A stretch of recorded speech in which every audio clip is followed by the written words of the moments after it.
Bienvenidos y bienvenidas a un nuevo episodio de este podcast que me gusta muchísimo poder estar compartiendo con ustedes, poder conocer más historias, más experiencias sobre no solo las personas que viven con alguna condición o alguna discapacidad, sino también desde sus familias, que creo que es algo que poco se habla y mucho se tiene que escuchar.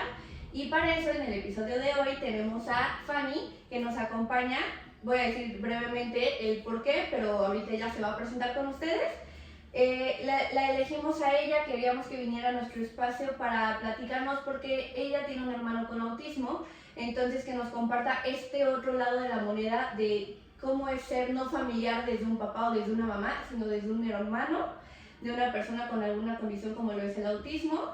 Y pues bueno, muchas gracias porque nos estás acompañando hoy aquí. Al contrario, gracias por la invitación, a ti y a la audiencia que nos va a acompañar también desde allá.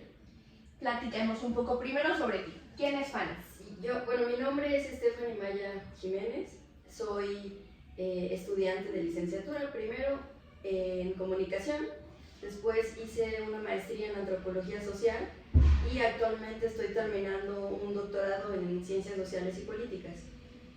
Soy candidata a doctora, estoy trabajando todavía una investigación y justamente mi investigación doctoral, la tesis que estoy tratando de defender, es sobre los procesos de identidad en jóvenes autistas. ¿Qué te llevó a elegir ese tema?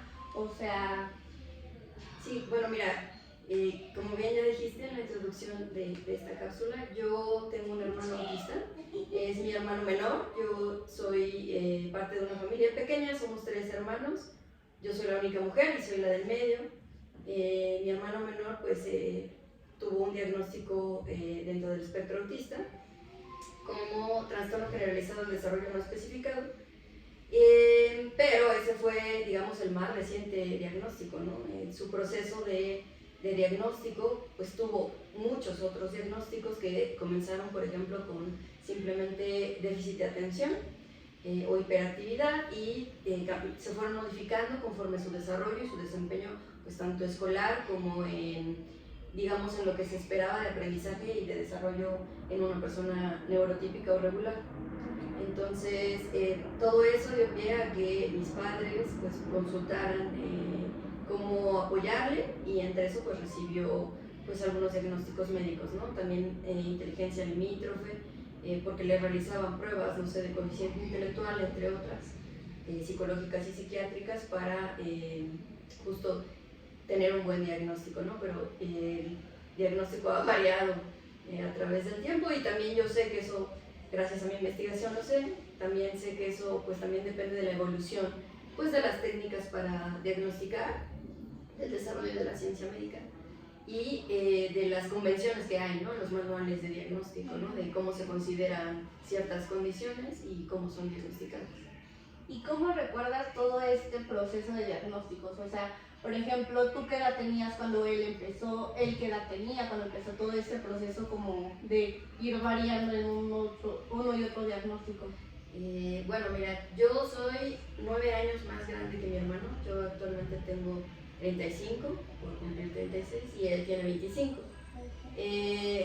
Todo empezó, digamos, mi hermano tenían ya una sospecha de que iba a tener, no me gusta la forma en la que se dice médicamente y clínicamente, pero complicaciones en el desarrollo neuronal, porque mi hermano nació prematuro, nació de 7 meses, pesando muy poquito, y no se había desarrollado por completo, ¿no? No hubo oportunidad de que se desarrollara por completo. Esto fue consecuencia de que mi madre experimentó preeclampsia y entonces la presión subía y ponía en peligro su vida y la de mi hermano. Entonces tuvo que adelantarse el alumbramiento y esto provocó pues estas complicaciones en el desarrollo neuronal. Ya se lo habían advertido a mis padres desde que se tuvo que pues apresurar el nacimiento. Pero digamos, en los primeros meses de vida de mi hermano no hubo ninguna manifestación clara de que hubiese alguna consideración, por así decirlo, ¿no? Todo marchaba normal. Totalmente, sí, totalmente. Sin embargo, pues ya, como te decía yo, ¿no? Va evolucionando en su desarrollo y hay expectativas, ¿no? Se espera, por ejemplo, que los niños caminen a cierta edad, que hablen a cierta edad, el control de los esfínteres, etc. y pues mi hermano no iba a la par de esas expectativas, entonces eso pues ya, además de la sospecha de lo que les habían advertido pues su neurólogo neonatal y otros doctores, pues digamos tenían que corroborar en qué áreas se tenía que apoyar mi hermano y en función de eso pues se acompañaron de estos pues diagnósticos, ¿no? con neurólogos principalmente, psiquiatras, psicólogos y diferentes tipos de profesionales médicos. Y tu hermano entonces, por ejemplo, digamos, empezó con esta parte de la caminada, del lenguaje, como que ahí empezaron a notar.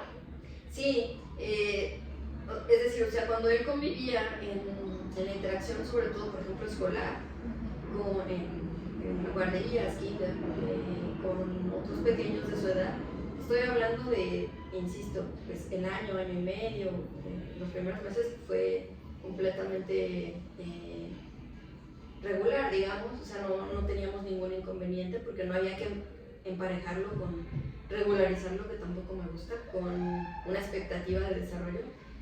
Sin embargo, pues cada vez fue más esperada, deseada esa exigencia, entonces como a los año y medio, 2 años ya empezaron a notar, no, tendría que estar hablando, tendría que pronunciar bien las palabras, tendría que controlar esfínteres, tendría que empezar a gatear y caminar a su vez, y no es que no lo hiciera mi hermano, sino que había un desfase, por así decirlo, en el tiempo.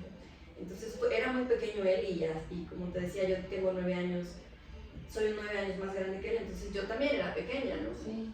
Yo tendría 11, 12 años por mucho y en ese momento uno no tiene ni la madurez, ni el conocimiento, ni la experiencia para comprender eso, pero lo experimentas así, ¿no? O sea, entiendes que de algún modo el contexto médico, el discurso médico clínico te hace ver y sentir que hay que regularizarlo para ayudarle como a que empate con el resto de sus compañeros, y entonces eso para nosotros representaba pues apoyarle en diferentes áreas que le permitieran alcanzar esas habilidades. Bien dices, ahorita tú tenías 11, 12 años. ¿Cómo recuerdas que fue para ti? ¿Cómo lo viviste? No sé, por ejemplo, tus papás tenían que estar yendo a las citas médicas, a los estudios. ¿Cómo lo vivió tú y tu hermano? ¿Los llevaban, los dejaban en casa, los dejaban con los abuelos? ¿Cómo fue que se vive como hermano todo ese proceso de diagnóstico? Bueno, te puedo hablar de mi experiencia, de la de mi hermano, no sé, igual te voy a decir un poco de lo que yo pienso que vivimos en general como familia.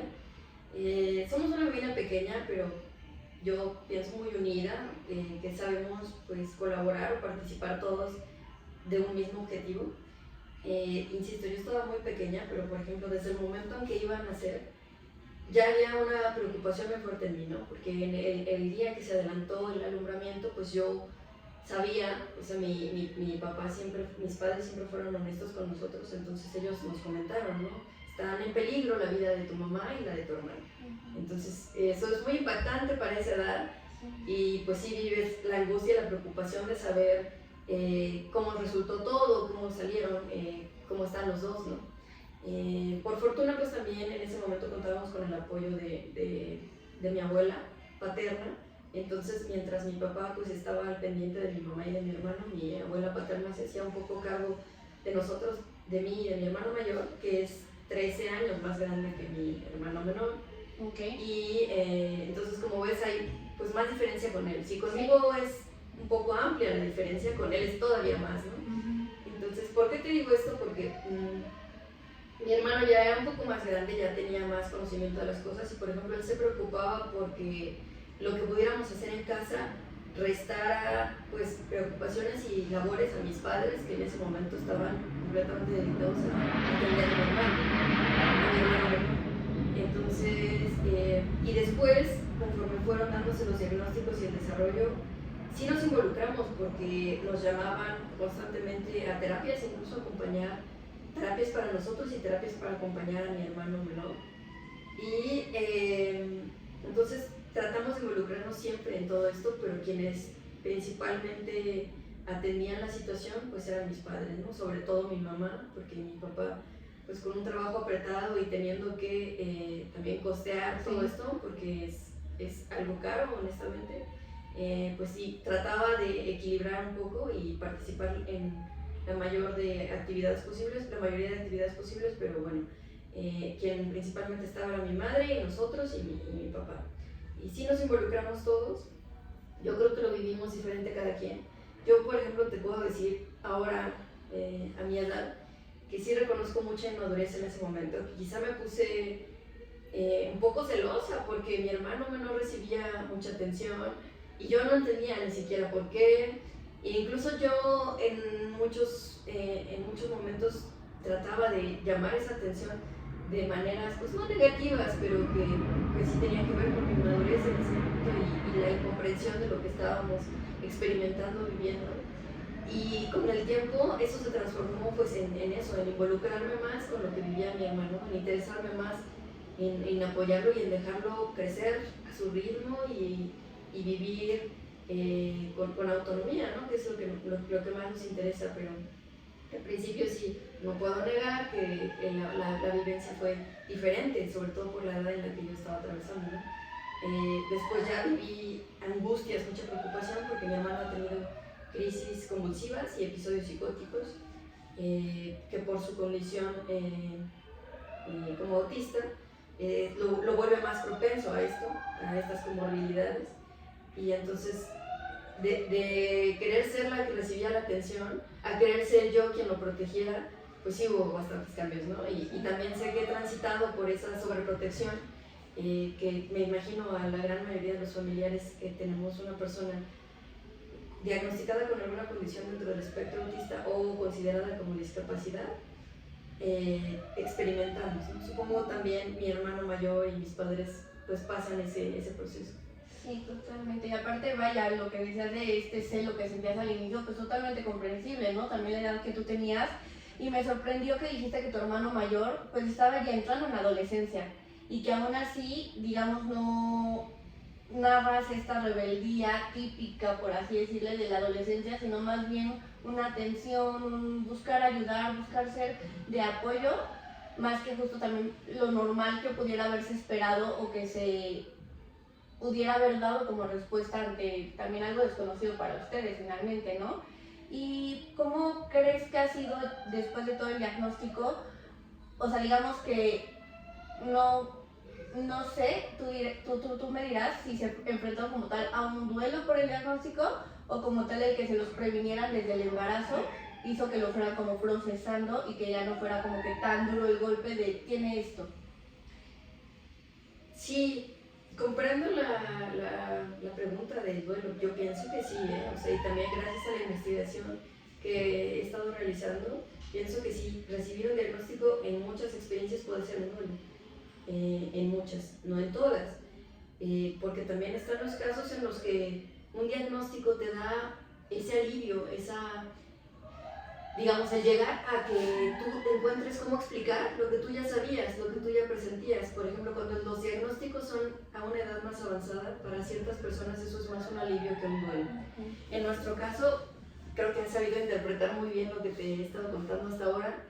Pues no fue tanto un duelo porque ya nos habían anticipado que podrían presentarse cualquier tipo de consecuencias, por llamarlas de un modo, del alumbramiento temprano de mi hermano, que podrían variar infinitamente, ¿no? O sea, desde motrices o simplemente del habla, o sea, podrían ser, digamos, no había una manera segura de advertirnos cuáles podrían ser estas consecuencias, entonces ya nosotros habíamos pensado, o sea, ya nos habíamos mentalizado cada uno de acuerdo a su edad, con sus conocimientos y con las estrategias y herramientas que tenía, lo había procesado. Y sí, de algún modo no fue tanto un duelo para nosotros, ha sido más bien difícil el tratar de aprender a sobrellevar todas las comorbilidades o complicaciones que esto le puede traer y cómo evitar que nuestra exagerada preocupación lleve a sobreprotegerlo al grado de que no lo dejemos ser autónomo, no lo dejemos ser independiente. Sin embargo, seguimos trabajando, ¿no? Esto es un trabajo de por vida y algo que yo aplaudo mucho también incluso en esta invitación que tú me haces es que también se hable de las familias, porque efectivamente se habla más de los padres, porque son, digamos, quienes tienen pues, mayor injerencia, que también son temas cuestionables, ahí hay mucha discusión en la vida de las personas con algún diagnóstico, en la diversidad funcional o en la discapacidad, como quiera considerárselo. Y de los hermanos poco se habla, y nosotros también tenemos pues una historia aparte que contar, ¿no? O sea, también nos involucramos, también asumimos responsabilidades, también asumimos cuidados, que reconocemos siempre que hay una interdependencia entre nosotros, con madres, padres y hermanos, y pues sí es distinto, ¿no? Y sí se experimenta completamente diferente. Yo creo que a nosotros nos ayudó que supiéramos, que hubiera una anticipación, que hubiera, digamos, una sospecha de qué podría venir. Sin embargo, eso no lo hace fácil, pues. Porque bien dijiste, cosas como que fueron adquiriendo de responsabilidades, ¿no? Pero también me parece muy importante mencionar cosas que perdieron. Por ejemplo, ya decíamos, perdieron esa atención de sus papás, probablemente esos años de diagnósticos de su hermano. Perdieron también esa oportunidad de ser niños a esa edad, de preocuparse únicamente por jugar, por hacer rebeldías, por hacer travesuras, y como que tuvieron que madurar de cierta forma muy rápido también para su hermano, lo cual sí se me hace algo muy admirable, que como bien dices, o sea, poco se habla de los hermanos. No sé si has visto que hay también en TikTok, en redes, un hermano que sube mucho a su hermano. Sí, sí lo conozco. Entonces se me hace padre porque es justo como lo que más necesitamos la sociedad saber. Aparte de saber, de escuchar sus experiencias, también que ustedes nos digan cómo ser de apoyo para ellos y para ustedes, que ahorita ya al final del episodio hablaremos sobre eso, pero ahorita me quisiera centrar en, por ejemplo, nos decías de tus estudios, esto de ciencias políticas, pero que estás haciendo un doctorado de cómo se forma la identidad de personas con autismo. Me imagino que lo que te llevó a estudiar eso fue tu hermano, pero, por ejemplo, ¿cómo ha sido todo este estudio? ¿Qué se ve? ¿De qué se trata? Bueno, sí, por supuesto, la motivación principal personal es mi historia de vida, ¿no? Y más que la mía, la de mi hermano, ¿no? Él es mi inspiración, lo que él y yo y en conjunto como familia hemos experimentado, hemos atravesado a lo largo de nuestras vidas, y gracias a eso pues me incliné para estudiarlo. Ya había yo pensado en estudios previos realizar algo así, y honestamente nunca me sentí, ni siquiera me siento hasta ahora con conocimiento suficiente ni herramientas suficientes para estudiarlo, pero este trabajo me ha permitido pues ir desarrollando un poco herramientas para entenderlo más, para entenderlo desde mi experiencia de vida y aplicarlo en mi experiencia de vida práctica, y para entenderlo desde el mundo académico, ¿no? ¿Qué he hecho? Bueno, sí, me interesó la identidad en jóvenes autistas en muchos sentidos, ¿no? Sobre todo porque creo que todavía en el contexto mexicano, hablando específicamente del contexto mexicano, estamos como en procesos transitorios, migrando, por ejemplo, entre conceptos de discapacidad a diversidad funcional, de autismo a neurodiversidad, y este tránsito, este trayecto para mí es más interesante porque un poco manifiesta cómo pensamos y cómo construimos socioculturalmente estas nociones, y esto cómo impacta en la manera en que se perciben las personas neurodiversas o con autismo, cómo se perciben y también cómo nosotros formamos parte de esas percepciones, ¿no? Yo me encuentro en mi trabajo que todavía predominan estas nociones con un sentido negativo, ¿no? De las discapacidades en general, de la diversidad funcional en general, es decir, que asociamos en el imaginario social a la discapacidad con ideas en un sentido negativo como minusvalía, como impedimentos, como falta de capacidades, y eso acarrea discriminación, exclusión y violencia, ¿no? Entonces ese también fue mi interés, digamos, mi interés particular, personal, era por supuesto mi familia y mi hermano, lo que yo podía hacer con mi experiencia de vida y aportar a mi experiencia de vida. Y mi interés general pues tenía que ver con lo que yo ya había presentido desde más joven y que había experimentado a través de la vida de mi hermano y la mía, con respecto a cómo concebimos la discapacidad, cómo concebimos la diversidad funcional el autismo y la neurodivergencia, ¿no? Entonces, gracias a eso he hecho esta investigación y lo que he encontrado pues es que sí, todavía hay muchos prejuicios y muchos de ellos están exportados, por desgracia, por el ámbito médico-clínico. Okay. No porque esté mal, o sea, no quiero decir que tener un diagnóstico esté mal, no quiero decir que lo que hagan los profesionales de la salud esté mal, sino que mucho de esto se lleva a construcciones culturales imaginarias de las identidades que acarrean esto.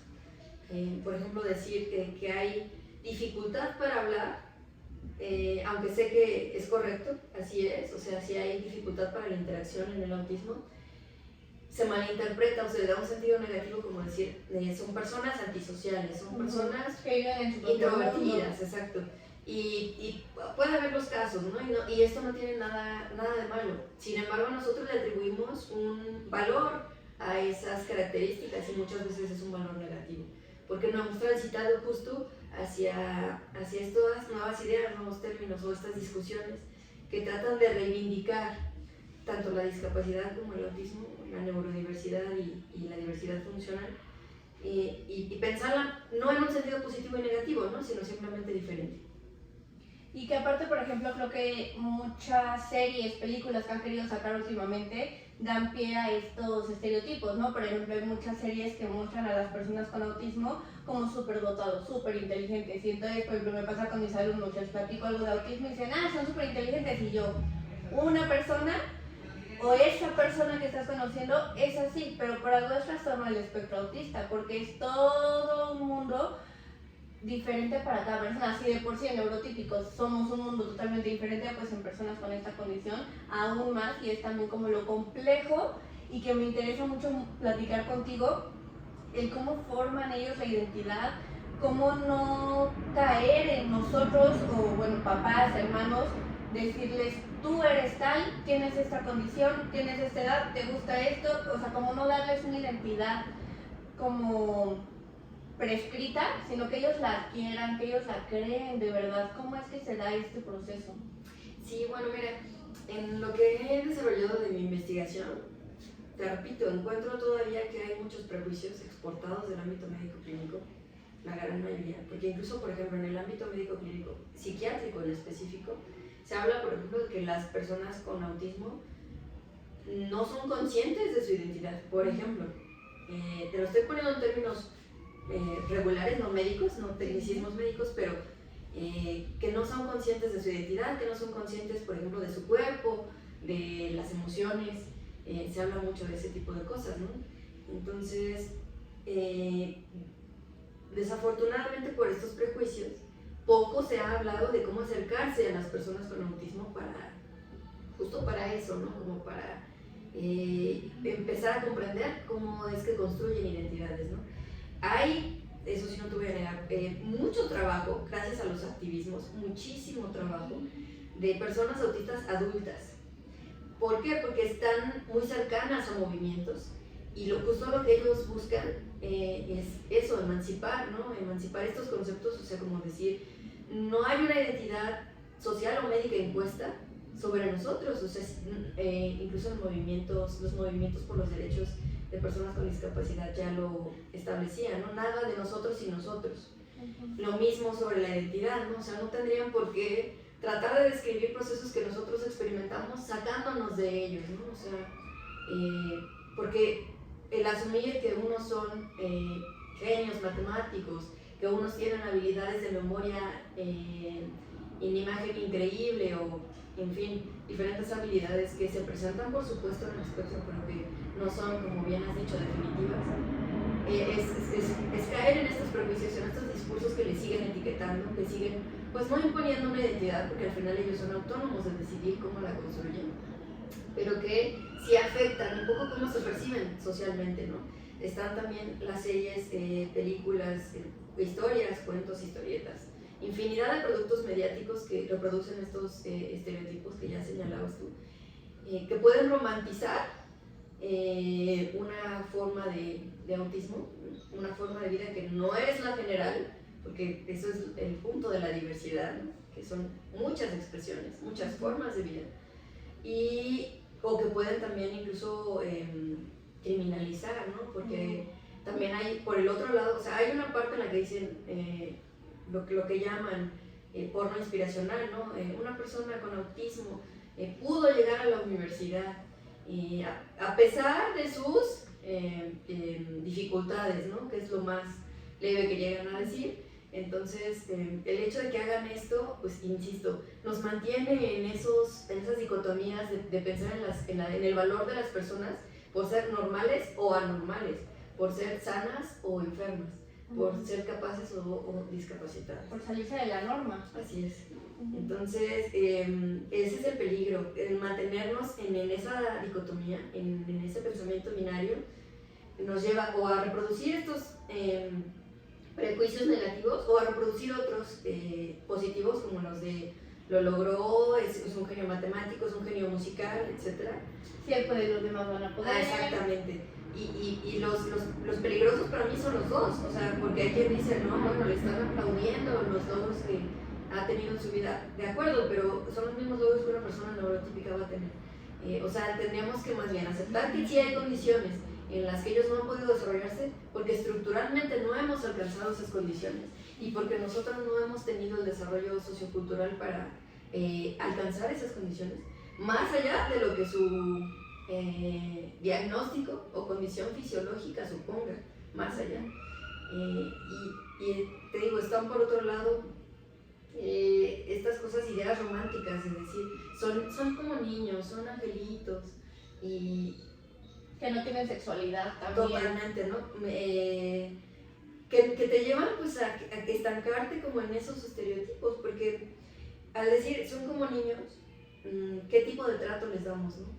Y también qué cosas les negamos, decías tú, eso es para mí lo más importante, ¿qué estamos deteniendo? Porque les negamos el juego, por ejemplo, y nosotros como adultos seguimos jugando, ¿no? O sea, no tiene nada que ver con una etapa de desarrollo, no tiene nada que ver con un valor de la edad, de como personas que somos o qué tan maduros estamos siendo, sino el juego tendría que aparecer en cualquier etapa de la vida. Y el hecho de que lo estemos como limitando, pues habla de todos esos prejuicios. Entonces, sí sé que en el ámbito clínico te digo, hay mucha resistencia, como decir, ¿no? Las personas con discapacidades del neurodesarrollo, que es en las que entra el autismo, o incluso con las discapacidades psicosociales, como por ejemplo el límite de personalidad, también hay muchos prejuicios alrededor de esto, ¿no? No hay una sola identidad, no se puede garantizar que existan procesos identitarios. Y en mi acercamiento con jóvenes, no solo a través de mi hermano, con esta realidad, yo sé que sí los hay, ¿no?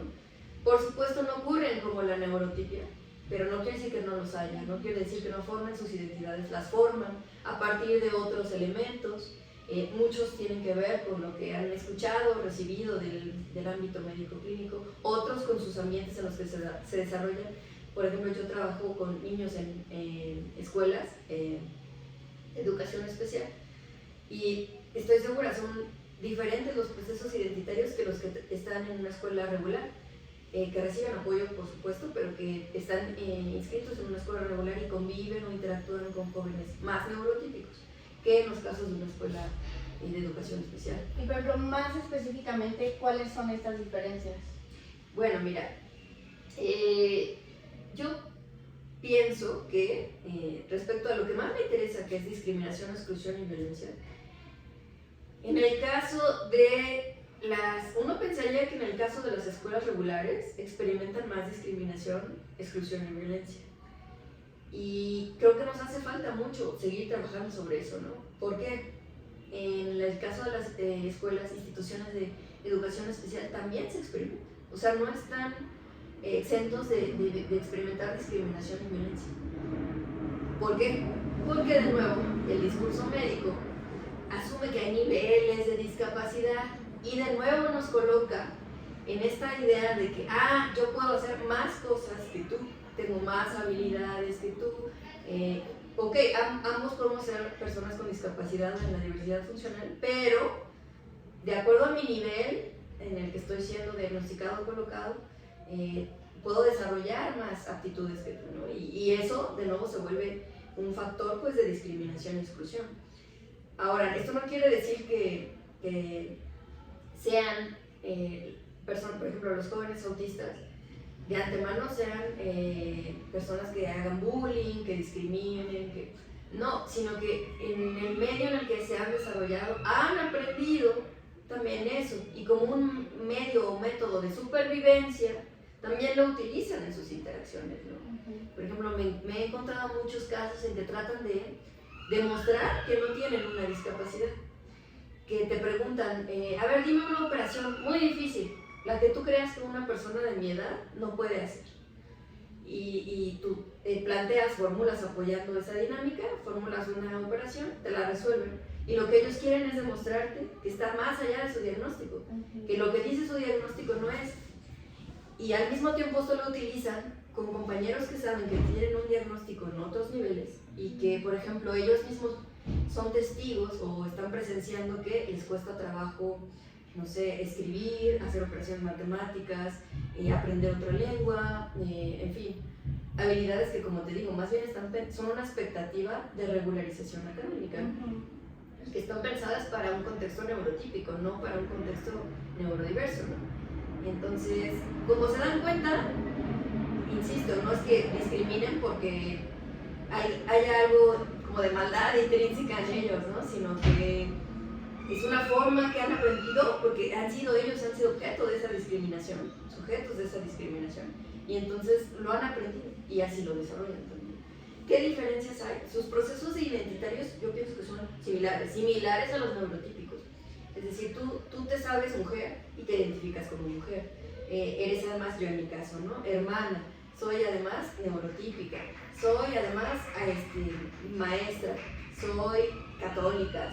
En fin, puedo agregar infinidad de círculos de pertenencia de los cuales ellos son muy conscientes, ¿no? Más allá de lo que dice la psiquiatría, sí son muy conscientes, ¿no? Nos sorprendería seguir indagando cómo en realidad además son sujetos políticos muy activos.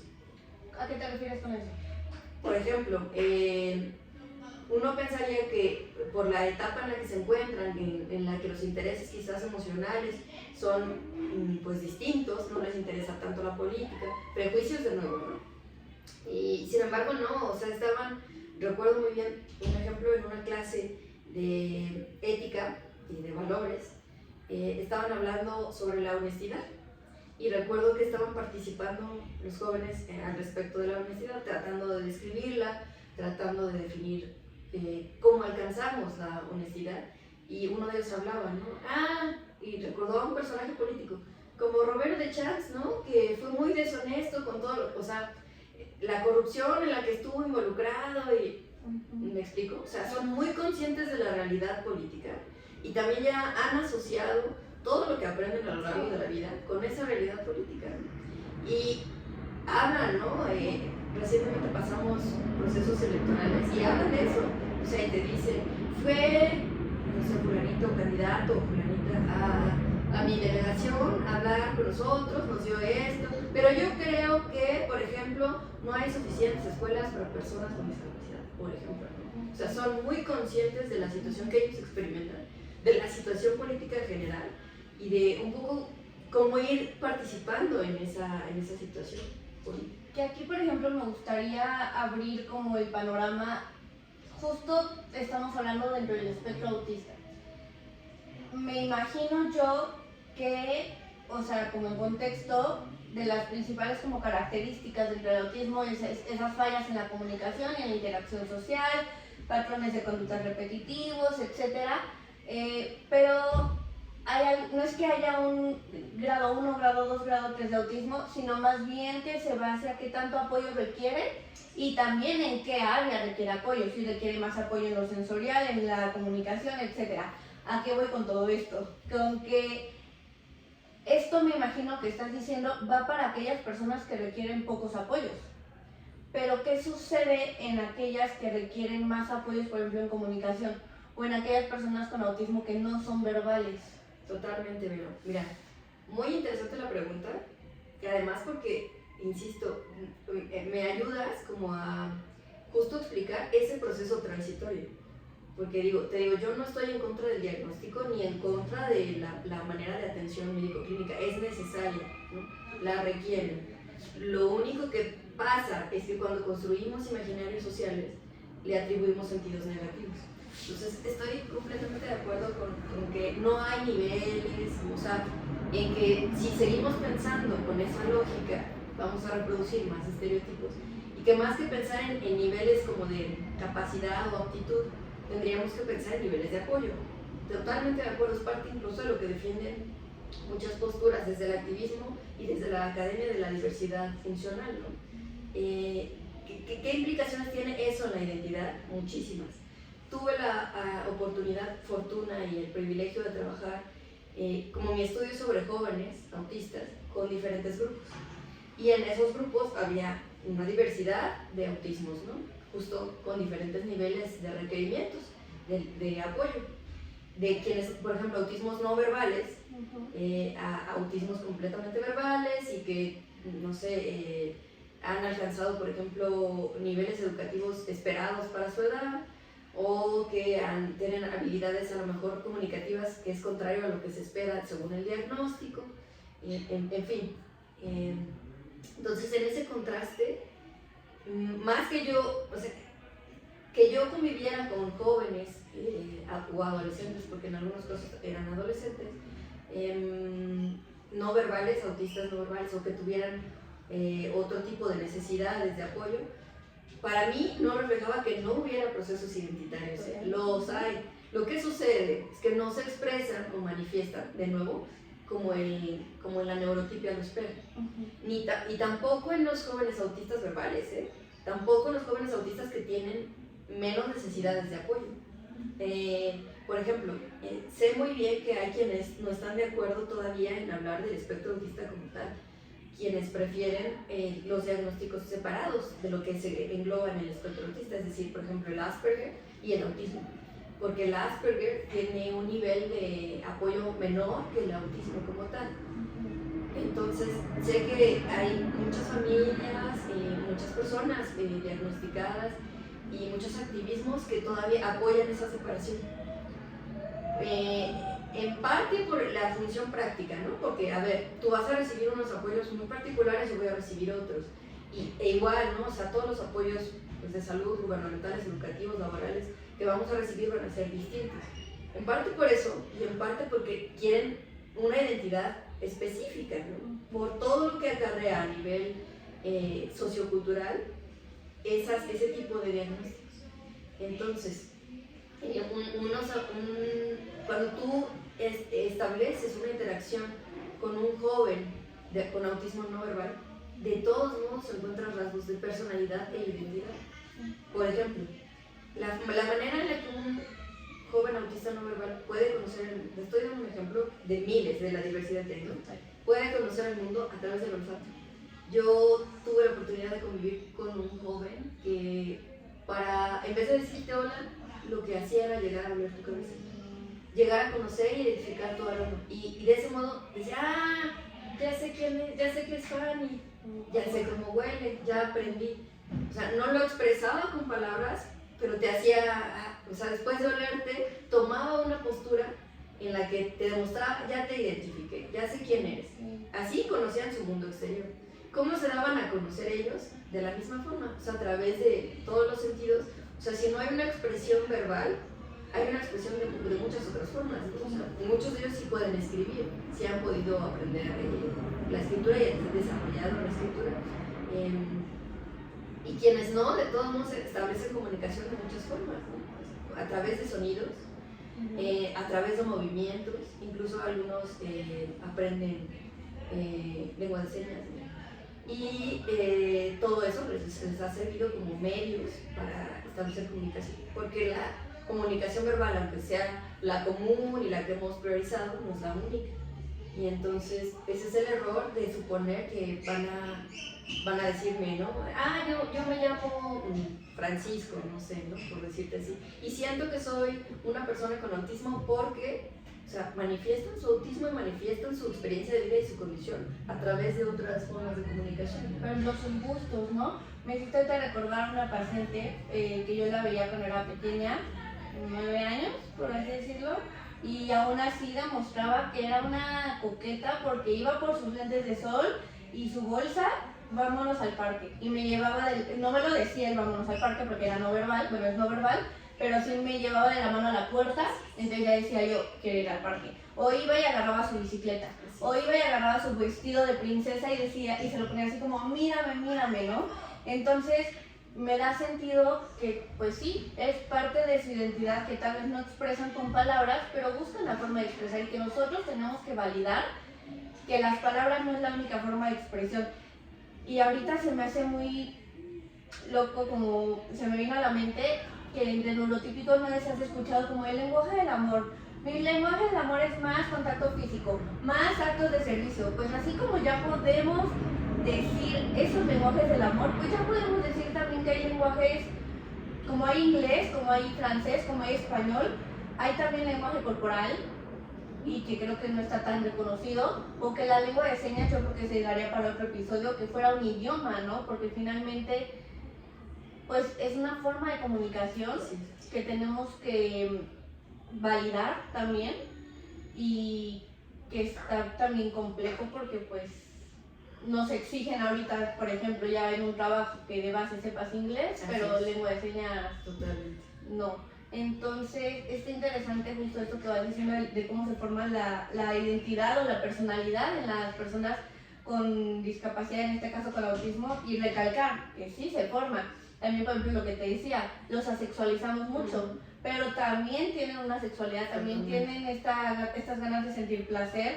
aunque no lo verbalicen o sí lo verbalicen. En estos casos, ¿tienes algún ejemplo en concreto que recuerdes de esta parte de construir su identidad sexual, por ejemplo? Sí, mira, de nuevo, en la academia, es que hay una discusión fuerte entre las ciencias, disciplinas sociales humanas y las médicas.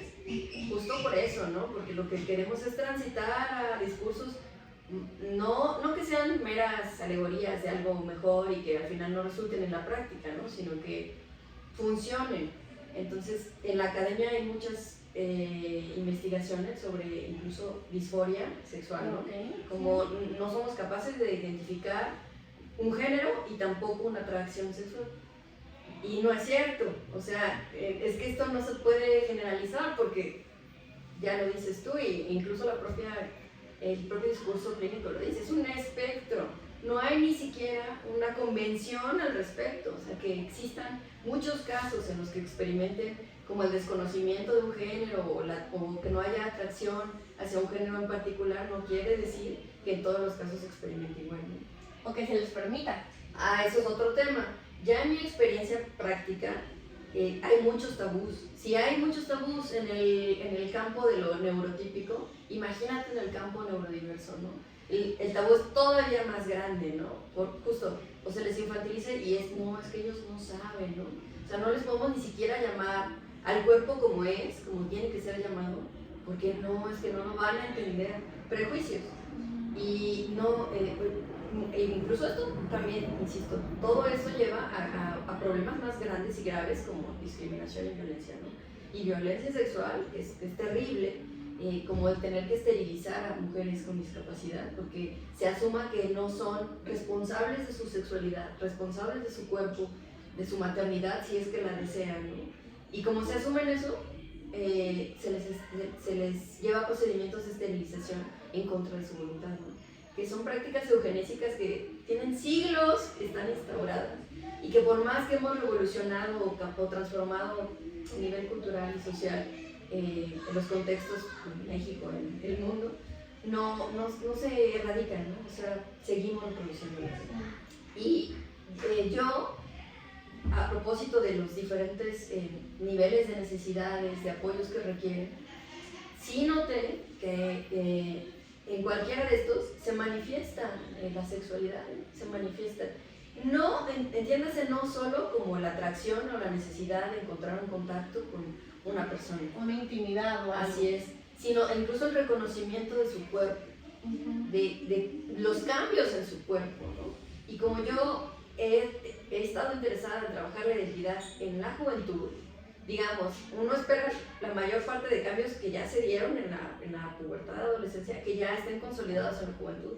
Y no necesariamente es así, porque así como en lo neurotípico no nos desarrollamos igual, en la neurodivergencia tampoco.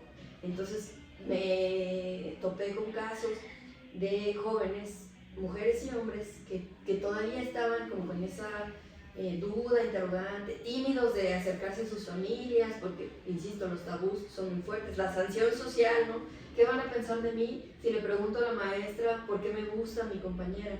¿Qué van a pensar de mí si le digo a mi psicólogo que sentía algo cuando me rozó un amigo el brazo? Yo siendo hombre, yo siendo mujer, ¿no? O sea, insisto, estos temas sí están siendo tratados en la academia, sí se están discutiendo, pero digamos a nivel práctico todavía hay muchos tabús que destruir, todavía hay mucho trabajo por hacer, no solo en la parte clínica, insisto, entre nosotros a nivel social. ¿Qué les permitimos? ¿Qué les negamos? ¿Y qué sancionamos? ¿No? Un tema muy importante de sexualidad es la masturbación, por ejemplo. ¿Cómo se enseña o cómo se trata? Sí. Porque o se les disculpa por tener una condición, así de decir, se estaba tocando, perdónalo, tiene una discapacidad, o se les niega por tener una condición. Entonces, sí, al final no expresan ni viven libremente su sexualidad. Que esto, por ejemplo, perdón que te interrumpa, pero dices y hablamos en personas con discapacidad, pero me viene a la mente también las personas que van caminando en la calle, que no sabemos qué tienen. Suponemos que, o se les dice malamente, está loco, pero que tengan alguna enfermedad mental, que estén en algún estado de psicosis y que vayan con sus miembros, partes masculinas, al aire, enseñándoselas a todos, ¿no? Y que juzgamos y que también no nos ponemos a pensar, pues, qué tanta conciencia tiene o no tiene de eso. O los niños, por ejemplo, que les decimos, no, aquí no hagas eso, pero no se les enseña, sí puedes, pero en la casa. O sí puedes, pero en tu cuarto. O sí puedes dar un abrazo, pero pregunta primero. Toda esta educación sexual que de por sí en niños regulares es todo un caos, que los papás se ponen de que cómo les van a enseñar estos términos, esto de bisexualidad, que me ponen los nombres como pansexualidad, etc. ¿Cómo se les va a enseñar eso a niños de primaria? Pues me imagino que está aún más como tabuizado en el ámbito de la diversidad funcional. Sí, y que también nos lleva a casos, ya hablando éticamente, ¿no? Estos que dices, que a las mujeres las esterilizan o para ya no tener hijos. Así es. Que también entraría otro punto, o sea, que tanto es también para protegerlas, porque también son víctimas. Totalmente. Y no me quisiera, de verdad, no quiero meterme a ver las estadísticas, que si es que existen, muchas, terribles, de violaciones a personas con discapacidad en general, no solo autismo. Existen estadísticas, el asunto es que no todas son denunciadas. A ver, contémplalo en el caso neurotípico. Las denuncias de experimentar violación son muy pocas. Sí. Por el temor a tu agresor, etcétera, etcétera, etcétera.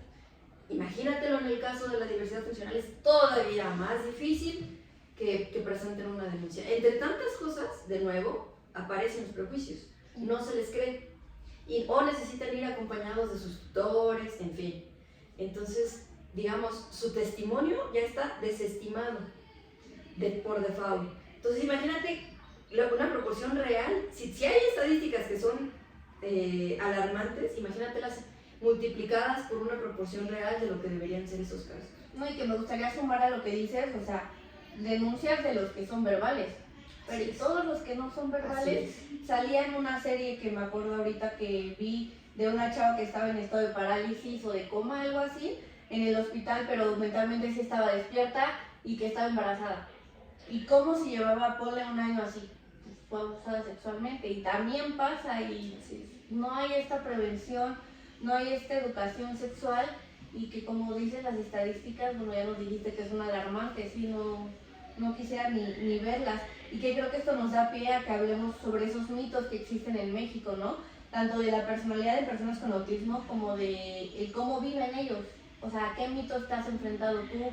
¿Has visto y has tenido que luchar para desmitificar también?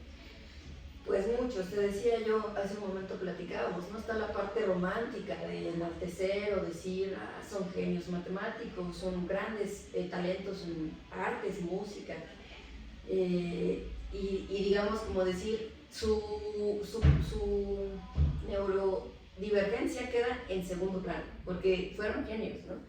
Y eso también desconoce todas las necesidades que sí tienen, ¿no? Todas las dificultades que afrontan no solo discriminación, exclusión y violencia, sino, por ejemplo, pues como en el caso de mi hermano, las comorbilidades que impactan en tu salud y por lo tanto en tus interacciones diarias, ¿no? O sea, cuando tú, como en el caso de mi hermano, experimentas una convulsión que te tira y te deja como noqueado un cierto periodo de tiempo, horas, el volver al mundo cuesta trabajo, ¿no? Entonces no es, digamos, simple ese proceso. Y entonces están estos mitos como que solo, son genios, ¿no? O están en su mundo, déjalos ahí y ya. Por un lado, y te decía yo, del otro lado que también es peligroso es el de criminalizarlos, ¿no?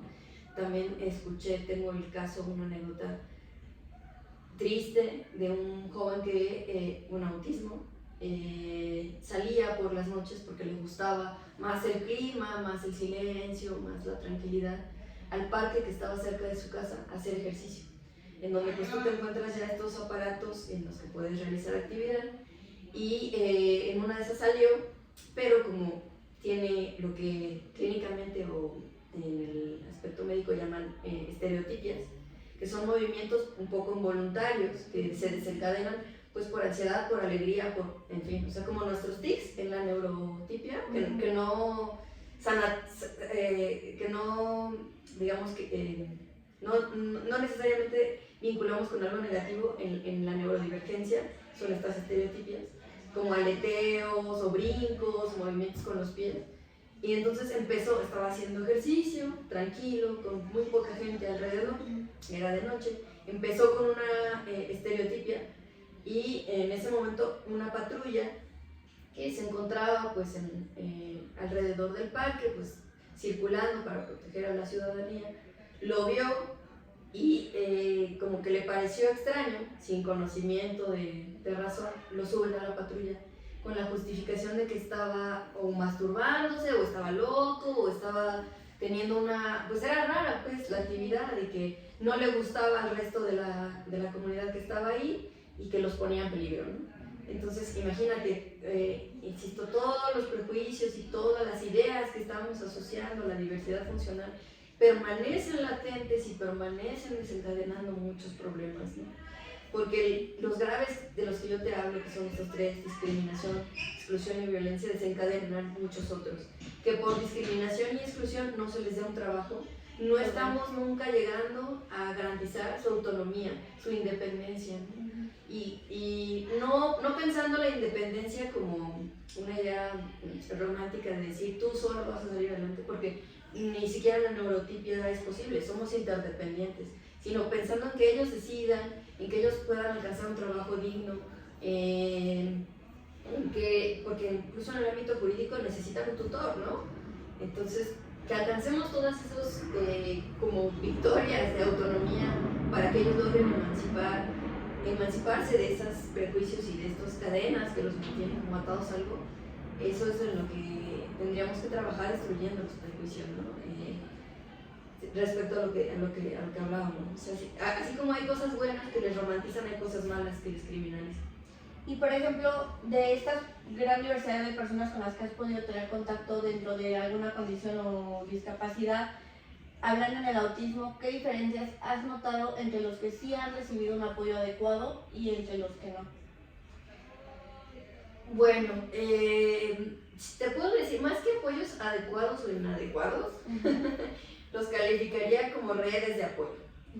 Entonces, sí te puedo decir que las personas que en la diversidad funcional, no solo en el autismo, que tienen más redes de apoyo, han alcanzado más esa autogestión, esa autonomía, esa un poco independencia, te decía yo, han alcanzado más porque les han permitido pues adquirir pues, conocimientos, experiencias, habilidades sobre las demandas que hay en el mundo social, y que con ello pues pueden ya no aspirar a la regularidad, ¿no? O sea, no aspirar a regularizarse, por ejemplo, académicamente, sino que siendo conscientes de su situación, de la situación en la que los ha colocado el esquema, la estructura social, y de la condición en la que fisiológicamente se encuentran, cómo pueden alcanzar pues un trabajo digno, una educación buena,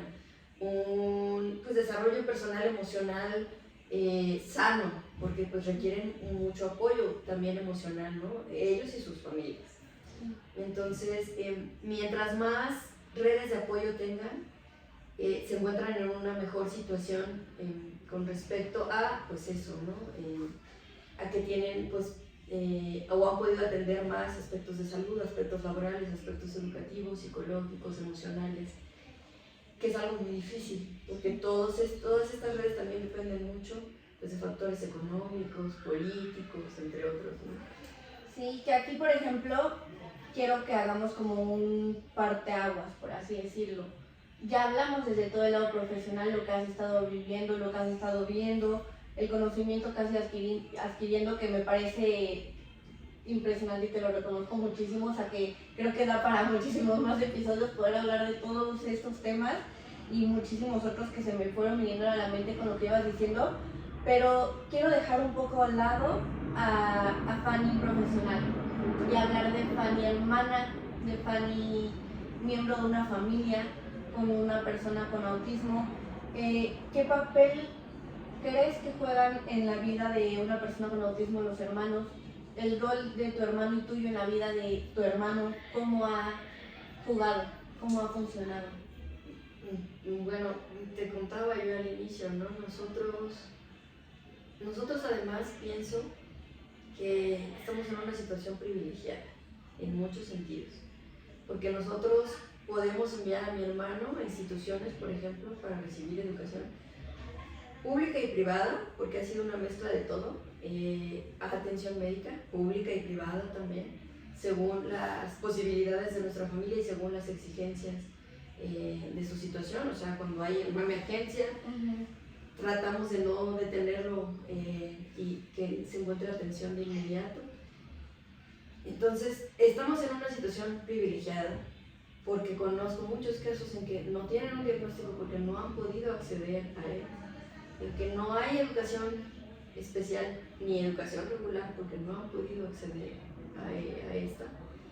Y entonces sí acepto o admito que nosotros estamos en una posición buena con esos privilegios y que como hermanos, en mi caso en particular, sí asumimos un poco responsabilidades, muchas que no nos tocaban, o sea, porque tú ya lo dijiste, renunciamos, quizás eso es lo que más trabajo nos cuesta admitir, sí renunciamos a muchas cosas porque asumimos responsabilidades y no es como que las asumiéramos como con una carga moral o ética de lo tienes que hacer porque es tu hermano, muchas las asumimos desde el amor y la comprensión, pero eso no quita que impliquen sacrificios a nosotros, ¿no? O sea, hace rato decías, es que me imagino que sacrificaron su infancia y ciertas cosas, toda la razón, ¿no? O sea, son de las cosas que uno tampoco las tiene tan presentes, quizá como control emocional, pero pues tienes completamente razón. Yo incluso, por ejemplo, te decía, en mi celo,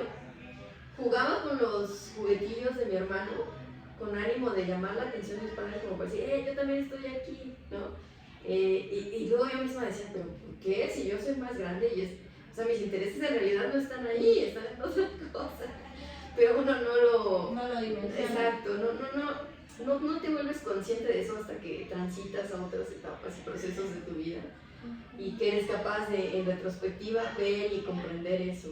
Mi papel como hermana, te decía al principio, pues era muy diferente por mi inmadurez. No quiere decir que ahora ya sea madura, pero es distinto, tengo otras herramientas, tengo información, comprensión, más experiencia quizás. Y ahora trato de apoyar más a mi hermano, pero soy muy consciente, por ejemplo, de que mi papel es distinto al de mi madre. Mi madre todavía cae muchas veces en la sobreprotección y yo he tratado con la familia, ¿no? Gracias a mi investigación, gracias a mi interés y a lo que he podido aprender, de decir, bueno, miren, podemos hacer esto. Sé que estábamos acostumbrados a que le pasa algo, encerrémoslo en una burbuja porque no queremos que lo lastimen, ¿no? Porque sabemos a todo lo que lo exponemos cuando sale al mundo, pero podemos hacer más por ayudarlo a que él tenga herramientas para que él lo enfrente sin tener que estar atrás de él, porque también es cansado para ellos. O sea, yo soy muy consciente de que mi hermano en mal acostumbró a que nosotros estuviéramos tan ahí que después le faltaba orientación, me decía, ¿y ahora cómo lo hago yo solo, no?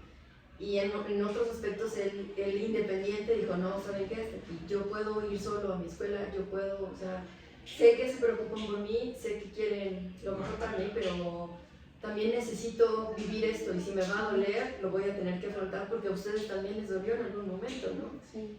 O sea, todos tuvimos que afrontar diferentes cosas, entonces ese ha sido mi papel, o sea, sé que yo todavía juego un poco como, no como segunda madre, no lo quiero plantear así, pero sí lo cuido, sí trato de involucrarme en su crianza, en sus procesos de desarrollo y madurez, como él influye en los míos y como a su vez nosotros en los de mi hermano mayor y en los de mis padres.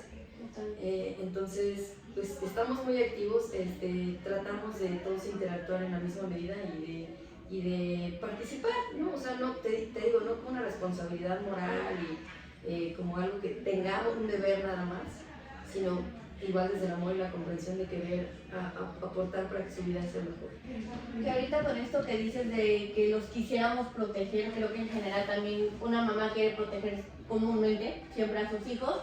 Hay una frase que me gusta que dice hacia la gente que quieres como, no te puedo evitar las heridas de la vida, pero sí puedo prometer, o no te puedo prometer que no vas a tener heridas de la vida, pero sí te puedo prometer que voy a estar ahí para ti. Entonces creo que eso es lo valiosísimo de lo que estás diciendo, del rol que estás teniendo como hermana y de lo que nos has estado compartiendo. Ahora, en retrospectiva, pensando un poquito con todo lo que nos has compartido, ¿qué retos y aprendizajes crees que has tenido como hermana de una persona con autismo? Y que te gustaría reconocerte también, o sea, que piensas, que ahorita de pensarlo hagas conscientes y digas, no me había dado cuenta de esto, que te lo reconozcas también tú, lo que has logrado y aprendido. Híjole, quisiera decir que he aprendido ya bastante, yo pienso que me falta mucho todavía por entender, pero agradezco lo que hasta ahora he podido eso ir aprendiendo, e ir comprendiendo más también que aprenderlo, comprenderlo. ¿Qué más puedo reconocer? Bueno, es que mira, también la pregunta fue muy buena en el sentido de que a veces nos desfasamos de los papeles que a veces desempeñamos. ¿Cómo? Me explico. Yo soy hermana, pero muchas veces participé casi como su segunda madre y lo admito contigo, ¿no? O sea, en el momento en que no estaba mi madre porque pues tenía ella que hacer alguna otra actividad, pero yo estaba apoyando a mi hermano, yo me comportaba como si yo fuera su madre, ¿no? Entonces, ¿qué he aprendido? A que hay cosas que no me toca hacer y que aunque yo quiera ayudarle, lo que me toca es primero reconocer el papel que estoy desempeñando como su hermana y segundo reconocerle a él, sobre todo ese, ¿no? Es decir, ya no llegar y decir, toma, aquí está tu comida, toma, tú quieres esto, a ti te gusta esto, esto te hace bien, sino a ver, ¿qué te gustaría comer? O sea, hacerlo, insisto, promover que ellos son sujetos activos en todo, ¿no? Te hablaba yo de política hace rato, pero son activos en todo, ¿no?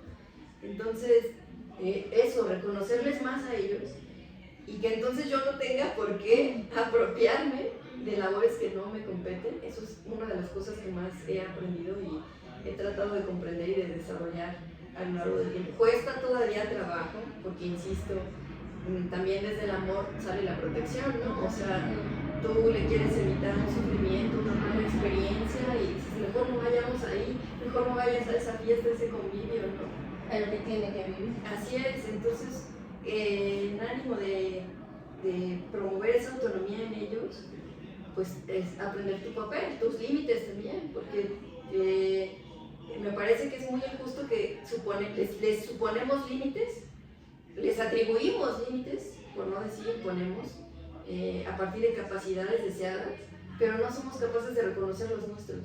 Entonces, eso es una de las cosas que he aprendido. He aprendido a respetar mis límites, sus límites y nuestras diferentes habilidades y cómo se complementan. Hay un concepto que me gusta mucho que es el de ecosistemas funcionales y que en vez de pensar que existen capacidades idóneas de una persona y que las hacen tener o adquirir un valor, llamadas personas sin discapacidad, vivimos en ecosistemas en los que hay múltiples funciones, en que todos desarrollamos a lo mejor la misma cosa, es decir, tú vas a leer un libro en braille si quieres, igual que yo con la vista, pero ambas lo vamos a leer. Y entonces yo tengo que reconocer cómo está funcionando para ti esa lectura, esa forma de desempeñar esa actividad y no esperar que lo hagas igual que yo, ¿no? O sea, reconocer esa diferencia. Eso es lo que más he aprendido, ¿no? Reconocer y aceptar. Sí, sí, porque te digo, es lo que cuesta, ¿no? En el mundo en el que vivimos, en el que están todavía tabús, prejuicios, discriminación, exclusión, o sea, no quiero sonar repetitiva, pero sí, es la constante, ¿no? Es la constante. Sanciones sociales. En este mundo, pues, yo pienso que lo que más he aprendido es a respetar esa diferencia, reconocerla en mí, reconocerla en él y promoverla en ambos. Y promover eso, ¿no? En que podamos convivir desde esas diferencias.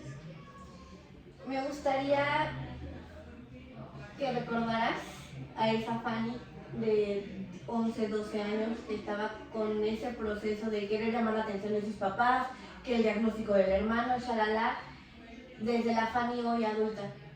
¿Qué le dirías a esa Fanny chiquita? Un poco también como en qué mensaje le darías a esos hermanos que nos están escuchando, que están recibiendo o que en algún momento recibieron el diagnóstico de un hermano con alguna condición, alguna discapacidad, alguna enfermedad. Híjole, es una muy buena pregunta. ¿Qué le diría? De entrada le diría pregunta más. Okay. No temas preguntar, le diría a Fanny pequeña, le diría pregunta más. Porque mucho de lo que yo supuse, malinterpreté y di por hecho provenía de mi ignorancia de las cosas, de lo que no sabía, lo que no alcanzaba a comprender, pero también porque nunca me acerqué.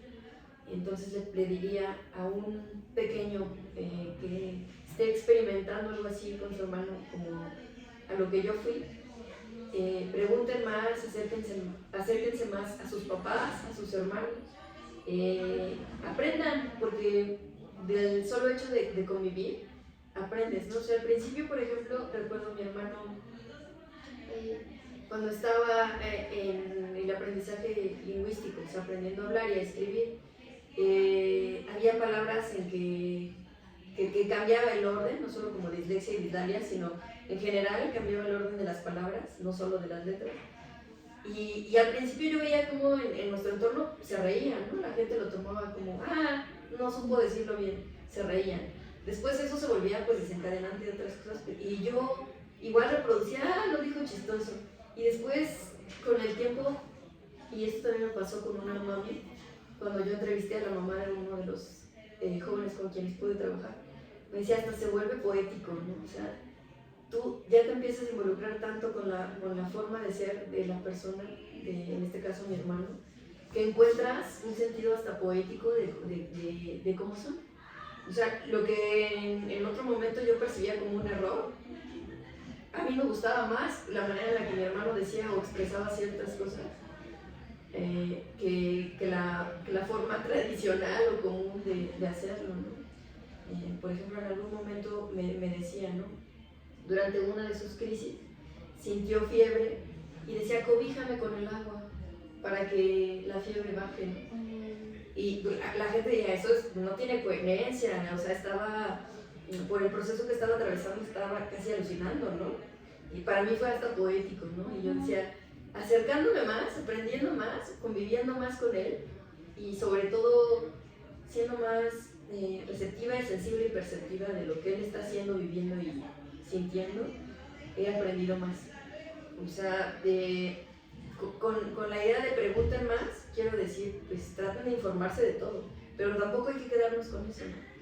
Si lo que queremos es comprender a los nuestros, estén o no en la diversidad funcional, pues es a través de interactuarnos, a través de convivir, a través de eso, de aprender unos de otros, que logramos comprendernos mejor. Yo, gracias a eso, he aprendido. O sea, de niña te digo, en mi celo, al jugar con las cosas de mi hermano también aprendí que le gustaba más a él. Aprendí que le fastidiaba, porque lo que a mí me da miedo no es lo mismo que le da miedo a él, ¿no? Entonces, en esas interacciones, en esa convivencia diaria, se aprende mucho más que lo que un diagnóstico te puede decir, que lo que un artículo científico te puede decir, lo que una tesis te puede decir. Es decir, aproximarse a su experiencia de vida siempre es lo más valioso. Y eso, seguir investigando, no quedarte con una sola cosa, aprender siempre. Creo que lo que dijiste, aprender de las dos partes, es lo más valioso, o sea, poder tener más como sociedad en general esta actitud de humildad y de sencillez y de vulnerabilidad para reconocer que no somos todólogos y que así como alguien puede aprender algo de mí, yo también puedo aprender algo de alguien más. No solo de alguien neurotípico, sino también de alguien con alguna discapacidad, verbal, no verbal, de cualquier persona, si hasta de algún animal animal refiriéndome a mascota, perro, caballo, podemos aprender algo, pues también de las personas, ¿no? No cerrarnos a esto, y me gusta mucho que digas esto. Y para cerrar con este capítulo que de verdad me encanta y me fascina todos los temas que hemos ido abordando, que me quisiera quedar más tiempo platicando contigo, ¿qué te gustaría de consejo dejar para una verdadera inclusión? Para que deje ya de ser un tema y sea una realidad el que tengamos una sociedad que deje de excluir a las personas con discapacidad que ya pertenecen a esta sociedad. Así es. Pues ya diste la respuesta. Sí, pues es que pensar desde tener que incluirles es ya excluirlos, ¿no? O sea, hace rato platicábamos previo a nuestra sesión y pensaba en un panorama de lo que necesita, por ejemplo, el país o en general, o en un microcontexto, ¿no? La Ciudad de México, para mejorar la situación y condición de las personas en la diversidad funcional. Y es muy, muy difícil decirte una sola cosa, porque pienso que como estamos en ese proceso transitorio para despegarnos de esos binarismos y dicotomías, nos falta mucho por negociar en el sentido político. Nos falta mucho porque el sentido político es una cosa, o sea, ahí estamos trabajando, o sea, el reconocimiento jurídico, los apoyos en salud, los apoyos laborales, en fin, los derechos. Así es, que es parte del reconocimiento político, pero como sociedad es otro tema.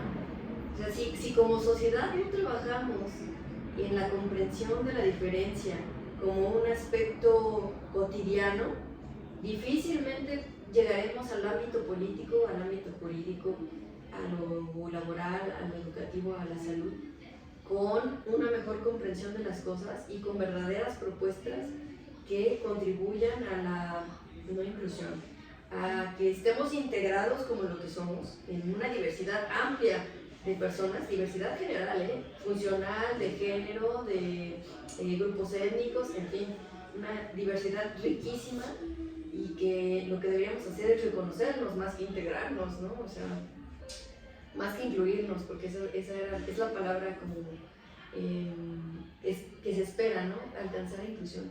Pero ya desde ahí ya estamos plantando que existe la exclusión, ¿no? O sea, si necesitamos incluirlos es que los estamos excluyendo.